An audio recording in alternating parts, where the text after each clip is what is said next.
My self Unmesh Dahariya, I am a fisheries graduate और आप देख रहे हैं ऑस्कर फिशरीज। दोस्तों इमेजिन करिए कि आपने एक नया घर खरीदा और उस घर को आपने अच्छे से सजाया, अपने हर पार्ट को अच्छे से डेकोरेट किया। एक हफ्ते के बाद आपने उसी घर के सामान को आपने कहीं इधर फेंक दिया, अपने बिस्तर को कहीं उधर रख दिया, अपने कपड़ों को उधर फैला दिया, मतलब आपने पूरे घर को अस्त व्यस्त कर दिया। दोस्तों वैसे ही मछली का घर उसका पानी है, और अगर आपने अपने मछली के घर को ही अच्छे से मेंटेन नहीं कर पाया, संभावना ये है दोस्तों कि आपका जितना प्रोडक्शन आपने एक्सपेक्ट किया है अपने दिमाग में उतना प्रोडक्शन नहीं आएगा, बल्कि मछलियां हैं वो मरना शुरू हो जाएंगी और आपका पूरा पैसा डूब जाएगा। दोस्तों एज अ फिशरीज ग्रेजुएट मुझे भी पता है कि मछली पालन में पानी की गुणवत्ता का कितना ज्यादा महत्व है। अगर आप मछली पालन करना चाहते हैं तो सबसे पहले पानी को आप कैसे मेंटेन कर पाएंगे उसको पहले आपको सीखना है। तो दोस्तों आपको तो पता ही है कि मैं सिखाने में एक्सपर्ट हूँ। दोस्तों हमारे तालाब का जो पानी है उसमें दो प्रकार के पैरामीटर्स होते हैं।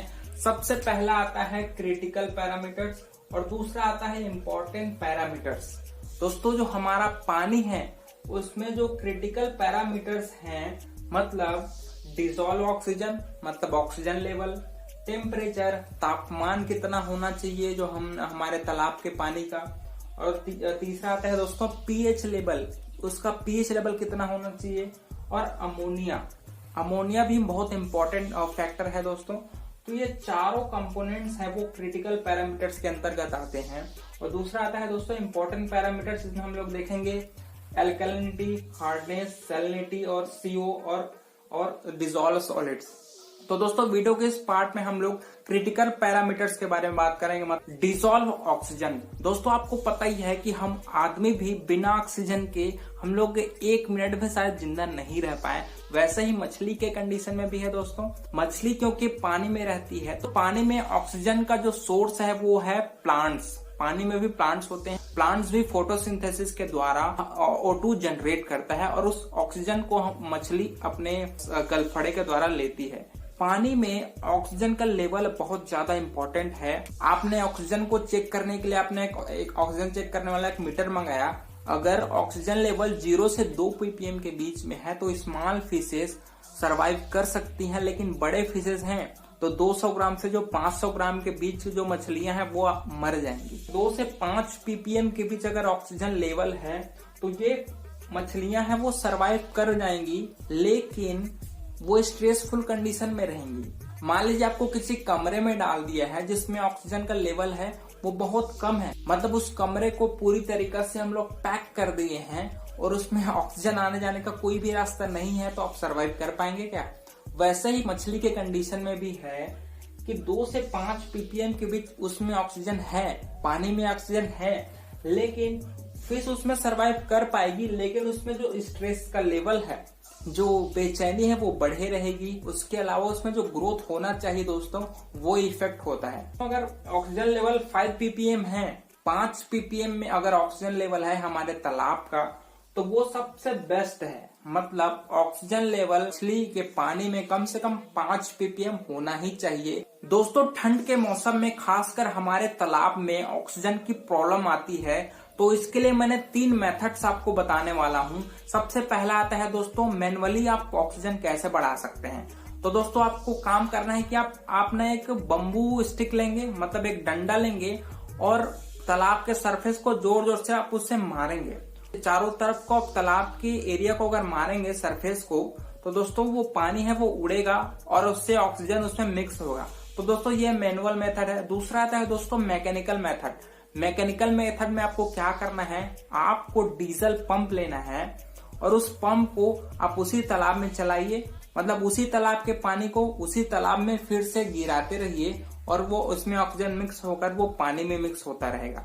और तीसरा मेथड है दोस्तों आप एरिएटर लगा सकते हैं। पेडल व्हील एरिएटर आप बहुत बड़े बड़े तालाबों में, श्रिम्प फार्म में आपने देखा ही होगा, या फिर आप डिफ्यूजन के थ्रू भी हम लोग उसमें एरेशन दे सकते हैं। डिफ्यूजन कैसे, हम लोगों ने तालाब के बॉटम में एक लाइन बिछाया है जिसके थ्रू हम लोग ऑक्सीजन बिछाएंगे और बुलबुले के रूप में ऑक्सीजन है वो ऊपर आएगा। दोस्तों दूसरा कंपोनेंट आता है टेम्परेचर। टेम्परेचर इससे हम आसानी से रिलेट कर पाते हैं दोस्तों, क्योंकि ठंड के मौसम में क्या होता है, हम लोग ना आलसी हो जाते हैं, हमारा जो मेटाबॉलिक रेट है वो घट जाता है, हमको यार बाहर निकलने का मन नहीं करता। मछली के कंडीशन में भी सेम कॉन्सेप्ट लागू होता है। मछली को भी ठंड के मौसम में मछली का जो मूवमेंट है, गति है, वो कम हो जाता है। मछली का जो खाना है वो भी ढंग से पचता नहीं है और मछली का जो खाना खाने का जो अमाउंट है वो भी घट जाता है दोस्तों। तो दोस्तों टेम्परेचर का डायरेक्ट रिलेशन हमारे ऑक्सीजन लेवल पर है, हमारे एफसीआर पर भी है, क्योंकि क्या होता है, ठंड के मौसम में मछलियां हैं वो फीड लेना बंद कर देती हैं। और तीसरा दोस्तों, फिश के ग्रोथ पर भी टेम्परेचर का असर होता है, क्योंकि आपको पता ही है ठंड के मौसम में मछलियां खाना नहीं खाती तो ग्रोथ का तो चांस ही नहीं है। तो दोस्तों ठंड के मौसम में हम लोग एक प्रिकॉशन भी रखते हैं कि हम लोग तालाब में मछली का जो दाना देने का जो फ्रीक्वेंसी है उसको हम लोग कम कर देते हैं। अगर हम लोग गर्मी के मौसम में एक दिन में 3 टाइम खाना खिला रहे हैं तो ठंड के मौसम में 3 दिन में एक बार ही खाना खिलाया जाता है नॉर्मली। दोस्तों क्या आपको पता है कि हर 10 डिग्री टेम्परेचर के बढ़ने से हमारा जो मेटाबॉलिक रेट है वो डबल हो जाता है। मतलब 10 डिग्री टेम्परेचर बढ़ा और हमारा मेटाबॉलिक रेट जस्ट डबल हो गया। दोस्तों मेटाबॉलिक रेट बहुत ज्यादा इंपॉर्टेंट है, क्योंकि हमारा जो पचने की जो क्रिया है, हमारा जो खाना खाने का जो प्रोसेस है, जो अमाउंट है, वो हमारा मेटाबॉलिक रेट पर ही डिपेंड करता है। और ठंड के मौसम में हमारा जो मेटाबॉलिक रेट है वो नॉर्मली डाउन हो जाता है। इसी वजह से मछलियां भी खाना नहीं खाती और हमारा जो फीड का वेस्टेज ठंड के मौसम में ज्यादा होता है। दोस्तों तालाब के पानी के टेम्परेचर को मेंटेन करने का ऐसा कोई साइंटिफिक तरीका तो नहीं है, लेकिन आप एक प्रिकॉशन जरूर ले सकते हैं कि आप जहां पर तालाब बना रहे हैं उस एरिया का minimum temperature at least 20 degree centigrade तक से नीचे मत जाए। जिससे क्या होता है कि जितना कम तापमान गिरे उतना ज्यादा अच्छा है आपकी मछली के लिए, क्योंकि कम टेम्परेचर में दोस्तों मछली का जो ग्रोथ है वो कम हो जाता है। तो ऐसा जियोग्राफिकल एरिया को आप तालाब निर्माण के लिए चुनिए जहां पर टेम्परेचर एटलीस्ट 15 से 20 डिग्री, सबसे न्यूनतम टेम्परेचर की बात कर रहा हूं ना, कि 15 से 20 डिग्री से ज्यादा टेम्परेचर ना गिरे।